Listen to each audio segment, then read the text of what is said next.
A la sombra de imponentes acueductos y en medio de la grandeza de la colosal arquitectura romana, prosperó una fuerza que era la verdadera encarnación del poder del imperio, el soldado romano.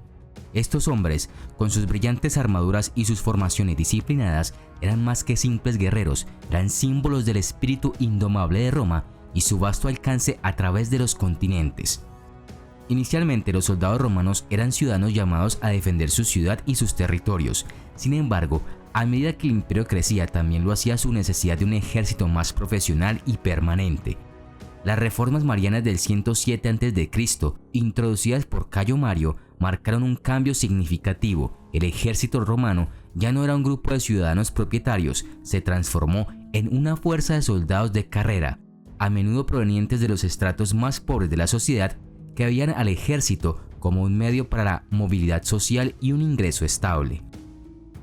Los legionarios eran reclutados entre los 17 y los 20 años. Según Vegesio, el legionario romano debía medir unos 170 centímetros. También podían incorporarse al ejército ciudadanos de rango superior y la medida para los jinetes o las primeras cohortes legionarias eran de unos 180 centímetros. Una vez superado el periodo de prueba de 4 meses, prestaban juramento y recibían una identificación que les distinguía como militares, bien fuera un trozo de metal colgado de una cuerda alrededor del cuello o un tatuaje.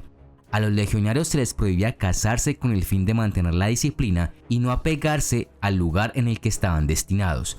Pero dado que el servicio duraba 25 años, era imposible esperar que los legionarios no se casaran y formaran una familia. En vista de que su lugar de residencia estaba asociado con la unidad militar en la que servían, la mayoría de los soldados se casaban con mujeres locales. Sus relaciones eran reconocidas por el ejército, pero no por el Estado. Vale la pena mencionar que un legionario era visto por las mujeres como un buen partido, ya que tenían un ingreso estable y una estabilidad garantizada. Muy a menudo los hijos de estos matrimonios mantenían la tradición familiar y se unían al ejército. Los niños se unían a las unidades de sus padres y hacían carrera en ellas.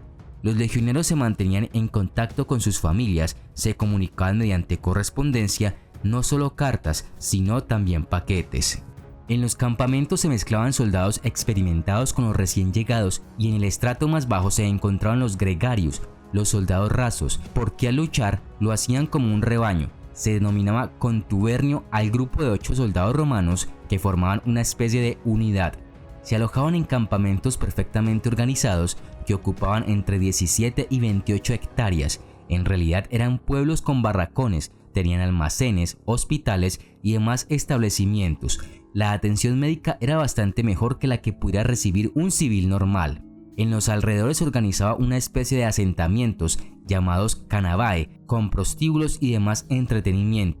La mayoría de los campamentos solían contar con uno o varios altares en su zona central, cercanos a la tienda del cónsul o del pretor. El entrenamiento de un legionario romano era famoso, o más bien infame, por su brutalidad, y no es para menos. Roma no se construyó con soldados que se quejaban de un poco de sudor. Tras un duro entrenamiento y una rutina militar diaria, los legionarios romanos eran capaces de marchar 37 kilómetros al día con un equipaje de hasta 36 kilogramos, incluyendo su gladius, su scutum, y todo esto pesaba más de 20 kilogramos, y eso sin contar su mochila o zarcina, donde tenían comida y las herramientas que necesitaban para construir el campamento: la pala, la sierra, el pico y el canasto. Después de la marcha, tenían que cavar los fosos, levantar los terraplenes y las empalizadas y montar las tiendas del campamento de marcha. ¡A entrenarse, reclutas!, gritaba el centurión, y todos comenzaban a entrenar, siguiendo las órdenes de los instructores. Primero, atacaban un poste de madera clavados en el suelo. Cuando los reclutas habían aprendido los rudimentos del ataque y la defensa contra los postes, tras agotadoras jornadas, los instructores les hacían combatir por parejas, intercambiándolos entre sí, y así transcurrían los días, sin pausa, semanas y meses enteros, hasta que por fin los legionarios eran autorizados a entrenarse con armas de verdad. Finalmente, aprendían a adoptar formaciones especializadas para enfrentarse a cada tipo de enemigo. También practicaban el lanzamiento del pilum, un tipo de jabalina, y el uso del gladius, en combate cuerpo a cuerpo. La formación era vital porque el éxito de una legión no dependía solo de la fuerza individual, sino de la coordinación y la disciplina del grupo. Al final del día, después de horas de entrenamiento, los reclutas estaban agotados, pero la disciplina era tan estricta que no había lugar para quejas. Triple línea. Esta fue una falange de estilo griego que los romanos adaptaron. Con solo 1 metro entre las filas de soldados, los romanos se moverían hacia el enemigo. La falange era una barrera muy difícil de atravesar. Si un hombre en el frente era asesinado, era reemplazado por el hombre de atrás. La formación de falange se utilizó durante cientos de años, sin embargo, resultó inadecuado contra la caballería de rápido movimiento y con armas ligeras. Por tanto, el ejército romano introdujo un nuevo sistema que implicaba que la infantería se organizara en 4 grupos: veletis, astati, principes y triari. Los veletis eran soldados jóvenes e inexpertos, estaban en el frente y su principal tarea era realizar los primeros ataques contra el enemigo. Cuando fueron llamados, los veletis pasaron por las filas abiertas y se iban a la parte de atrás. La primera fila ahora estaba formada por los astati. Cuando estaban a unos 35 metros del enemigo, lanzaban sus jabalinas, sacando sus espadas, ahora cargaban contra el enemigo. Detrás de ellos, el resto del ejército romano arrojaba sus jabalinas sobre las cabezas de los astati que avanzaban. Si la carga resultaba infructuosa, los astati se retiraban y volvían a formarse detrás del resto del ejército. Ahora era el turno de los príncipes de atacar. Los príncipes eran los mejores soldados que tenía disponible el ejército romano. El enemigo, exhausto por los ataques anteriores, ahora tenía que enfrentarse a soldados frescos y experimentados, y por lo general, en este punto rompían la formación y huían. Sin embargo, si los príncipes no tenían éxito, el último grupo, los triari, se adelantaría. Cuando el enemigo huía del campo de batalla, la caballería los perseguía. El testudo. En la formación testudo, los hombres alinearían sus escudos para formar una formación compacta cubierta con escudos en la parte delantera y superior. La primera fila de hombres, posiblemente excluyendo a los hombres en los flancos, sostenían sus escudos desde aproximadamente la altura de sus espinillas hasta sus ojos para cubrir el frente de la formación. Los escudos se sostendrían de tal manera que presentaran una pared de escudos en todos los lados. Los hombres en las últimas filas colocarían sus escudos sobre sus cabezas para proteger la formación desde arriba. Esto redujo la velocidad y movilidad de la formación, pero ofreció una fuerza defensiva constante contra la infantería enemiga y una excelente protección contra flechas. El principal inconveniente de la formación era que debido a su densidad, a los hombres les resultaba más difícil luchar en el combate cuerpo a cuerpo, y debido a que se requería que los hombres se movieran al unísono, se sacrificaba la velocidad. La cuña. Al gritar cuneum formate, los legionarios formaban una cuña y cargaban contra el enemigo. El punto de la cuña estaría formado por líneas profundas de las mejores tropas, lo que permitiría concentrar el poder de matar contra un enemigo más débil. Esto permite que la cuña forme una brecha que el resto de la formación pueda ampliar contra un enemigo que se está comprimiendo en un espacio más pequeño. La cuña se usó a menudo en la batalla de Pigna en el 168 después de Cristo. Los ataques en cuña ayudaron a acabar con el imperio que había fundado Alejandro Magno de Macedonia. La marcha de aproximación. Una vez que la legión se desplegó en una operación, comenzó la marcha. El acercamiento al campo de batalla se realizaba en varias columnas, mejorando la maniobrabilidad. Normalmente, una vanguardia fuerte precedía al cuerpo principal e incluía exploradores, caballería y tropas ligeras. Construcción de campamentos fortificados. Las legiones en una campaña generalmente establecían un campamento de campo fuerte completo con empalizadas y una zanja profunda, que proporcionaba una base para el almacenamiento de suministros, la concentración de tropas y la defensa, y se construyeron teniendo en cuenta tanto la necesidad militar como el simbolismo religioso. Todo estaba estandarizado desde el posicionamiento de equipajes, equipos y unidades específicas del ejército. La construcción podía demorar entre 2 y 5 horas, con parte del ejército trabajando, mientras que el resto hacía guardia. Se dejó libre una distancia de unos 60 metros entre las trincheras y la primera fila de tiendas de campaña. Esta brecha proporcionó espacio para reunir a los legionarios para la batalla y mantuvo el área de tropas fuera del alcance de los proyectiles enemigos. Cuando estaban listos para marchar, se tocaban las trompetas y se desmantelaban las tiendas y cabañas del campamento y se hacían los preparativos para la salida. Luego el campamento era quemado hasta los cimientos para evitar su posterior ocupación y uso por parte del enemigo. Inteligencia. Los buenos comandantes romanos no dudaron en explotar la inteligencia, útil particularmente cuando se estaba desarrollando una situación de asedio o un enfrentamiento inminente en el campo. Se recopilaba información de espías, colaboradores, diplomáticos, enviados y aliados. Pero más allá del entrenamiento físico y táctico, había un propósito subyacente: forjar un vínculo entre los soldados. El genio militar romano no residía solo en sus tácticas o equipamiento, sino en su capacidad de crear una unidad cohesionada a partir de individuos diversos. La vida en el campamento estaba regida por una rutina estricta. El día comenzaba al amanecer con el sonido del bucina, un tipo de trompeta que indicaba que era hora de levantarse. Primero, los legionarios debían limpiar y mantener sus equipos. Un legionario con una espada oxidada o una armadura descuidada no solo se arriesgaba a ser castigado, sino que ponía en peligro su vida en batalla. Los soldados se reunían en sus respectivas unidades de pie en filas ordenadas, esperando ser inspeccionados. Después de la reunión, los legionarios participaban en rigurosos ejercicios de entrenamiento. Ni siquiera los veteranos más experimentados estaban exentos de estos ejercicios diarios. Luego estaban las tareas del campamento. Cada día algunos soldados eran asignados a preparar la comida, otros a construir o reparar defensas y otros eran asignados a montar guardia. Las guardias nocturnas eran particularmente cruciales. Los soldados dependían de contraseñas para identificar a los amigos de los enemigos, un sistema supervisado por el Tesserarius, un oficial responsable de la consigna diaria. Los legionarios no podían permitirse ningún error, ya que cada uno de ellos era severamente castigado. Si un centinela era sorprendido durmiendo durante su guardia, era asesinado o castigado. Además, si el soldado encargado de construir el campamento era sorprendido sin su gladius, era condenado a muerte. Infracciones menores como negligencia en el mantenimiento del equipo o tardanza en el trabajo a menudo resultaban en multas o una reducción de las raciones.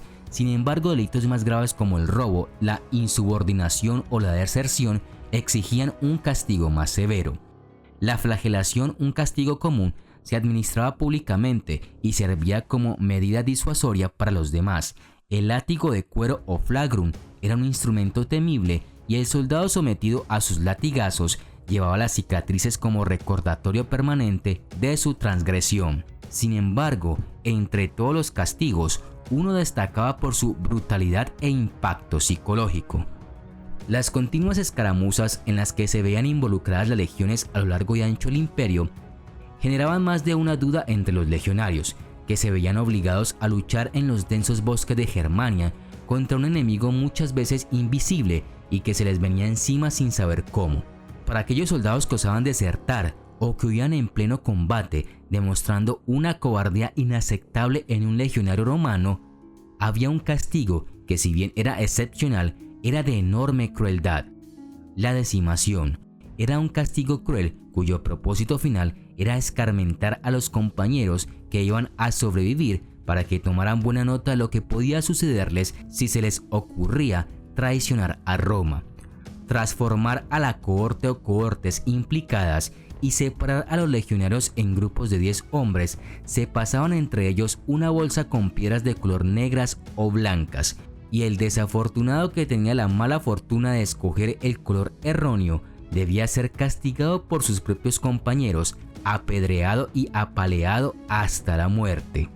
En la mayoría de los casos, los legionarios castigados ni siquiera recibían sepultura. La brutalidad del acto despertaba sin duda reticencias entre los compañeros de los escogidos para morir, pero cualquiera que se negase a llevar a cabo la orden era ejecutado en el acto, y los supervivientes eran obligados a dormir fuera de la empalizada del campamento y se racionaba su dieta, en la que se cambiaba el trigo por la cebada. Más allá de los confines del campamento, los soldados romanos a menudo se encontraban encargados de tareas de patrulla. Estas patrullas eran esenciales para reunir información, detectar amenazas potenciales y garantizar la seguridad de los territorios romanos. En la vasta extensión del imperio, desde los áridos desiertos del este hasta los densos bosques de Germania, estas patrullas eran los ojos y los oídos de Roma. Los soldados romanos también eran ingenieros constructores y trabajadores. Construyeron caminos que conectaban el imperio, fuertes que solidificaban sus fronteras y puentes que atravesaban sus ríos. Las famosas calzadas romanas rectas y duraderas a menudo eran construidas por los mismos soldados que marchaban por ellas. Este doble papel de soldado y constructor fue una jugada maestra estratégica que permitió un rápido despliegue y movimiento de tropas. La dieta de un legionario era bastante básica pero efectiva. El pan era el componente principal de la dieta de los legionarios. La ración diaria de trigo era de aproximadamente 8.7 litros. Apenas comían carne y verduras que se consideraban poco valiosas. La pequeña porción de proteínas que consumían los romanos era la causa de su escaso crecimiento óseo y en consecuencia de su baja estatura. Por supuesto, esto no significa que los romanos fueran solo vegetarianos. En su menú también había carne de vaca, cerdo y cordero. En Britania se podía conseguir carne de venado o de cabra, mientras que en Egipto se podía conseguir ternera y diferentes especies de pescado. Los legionarios romanos bebían vino diluido o cerveza. En ocasiones la mayor cantidad de alcohol provocaba peleas. La capacidad de Roma para abastecer a grandes ejércitos a largas distancias fue igual o más importante para su éxito. Un sofisticado sistema logístico permitió a los romanos explotar eficazmente sus recursos militares. Los romanos reconocieron la importancia del suministro y lo utilizaron como arma estratégica y táctica, y las necesidades del suministro militar influyeron y a menudo determinaron las decisiones de los comandantes romanos en la guerra. Las provisiones llegaban al ejército de diversas formas, por mar y río, por tierra y mediante la búsqueda de alimentos y la requisa. En cada una de estas circunstancias, la acción del enemigo fue una amenaza, y los romanos tuvieron que desplegar fuerzas militares, así como la aplicación de estrategias y tácticas para hacer frente a esta amenaza. Tratamiento médico en el campo de batalla. El ejército romano tenía una unidad dedicada de profesionales médicos junto con una unidad de cirugía que trataba a los soldados heridos en el campo de batalla. Además de esto, su trabajo era garantizar el saneamiento de los campamentos del ejército para evitar la propagación de infecciones. También se aseguraron de que los soldados tuvieran una buena dieta, razón por la cual los soldados romanos, o al menos los que sobrevivieron al campo de batalla, vivieron una vida más larga que los civiles durante esa época. La religión y la superstición desempeñaban un papel fundamental en la vida de un soldado romano. El panteón romano, vasto y variado, ofrecía una deidad para casi todos los aspectos de la vida y el ejército no era la excepción. Marte, el dios de la guerra, era venerado con especial fervor entre las legiones. Como protector divino de los soldados y símbolo de destreza marcial, se buscaba su favor antes de emprender campañas y durante las batallas importantes. La superstición también estaba profundamente arraigada en los militares. Los presagios, los sueños y los fenómenos naturales se interpretaban a menudo como señales de los dioses que orientaban las decisiones de los generales y la moral de las tropas. Uno de los símbolos más venerados en el ejército romano era el águila. Cada legión poseía su propia águila, un águila dorada montada sobre un estandarte. No era solo un símbolo del honor y el orgullo de la legión, sino que se creía que contenía el espíritu protector de la unidad. La pérdida de este estandarte ante el enemigo se consideraba un acontecimiento catastrófico, plagado de vergüenza y temor supersticioso. La primera gran ventaja que tenía un legionario era un sueldo garantizado, lo que muy pocos podían tener en la antigüedad. Ganaban al día un denario, lo mismo que un buen trabajador civil, con la ventaja de que el militar trabajaba todo el año, mientras que un artesano, por ejemplo, podía estar con frecuencia en paro. Su salario anual era de 1.200 sestercios, pero al legionario de su sueldo se le deducía una parte para cubrir ciertos gastos, incluyendo contribuciones a un fondo para cada soldado. Además de su sueldo, los legionarios podían obtener fuentes de ingresos, como los donativos que solía conceder cada nuevo emperador a las legiones. Los botines de guerra también eran otra fuente de ingresos, a veces bastante buenas, como los que obtuvieron los que conquistaron Jerusalén en el año 70 después de Cristo. La valentía en el campo de batalla también se recompensaba económicamente. Podían aumentar la paga en un 50% o doblarla por el resto de la carrera del legionario. Más o menos la mitad de los soldados sobrevivía a esos 20 o 25 años de servicio.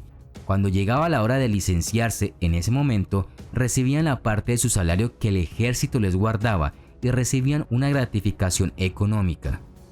Un centurión tendría una capacidad económica similar a las de las élites de las ciudades y podía ocupar puestos municipales de relevancia. El soldado raso tendría el nivel suficiente para vivir cómodamente. Tenía entonces unos 40 a 45 años y algunos, no demasiados, una vida por delante.